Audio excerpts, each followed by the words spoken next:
കൽബുറപ്പിച്ചൻ ബീവി ഒന്നോ രണ്ടോ മാസം സബൂറാക്ക്. കൽക്കണ്ടപ്പും കനിയും കൊണ്ട് ഞാൻ എത്തും നിന്റെ അടുത്തേക്ക്. കൽബുറപ്പിച്ചൻ ബീവി ഒന്നോ രണ്ടോ മാസം സബൂറാക്ക്.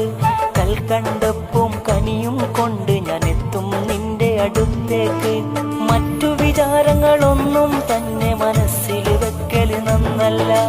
മാസം 2 കഴിഞ്ഞാലുടനെ വന്നിടും ഇൻഷാ അല്ലാഹ്. പിരിശപ്പൂങ്കനി പരിശത്തൊരു മലർ ബീവി നിന്റെ പരിഭവം പറച്ചിലും നിറഞ്ഞൊരു കത്തുകൾ കണ്ടിട്ടെന്റെ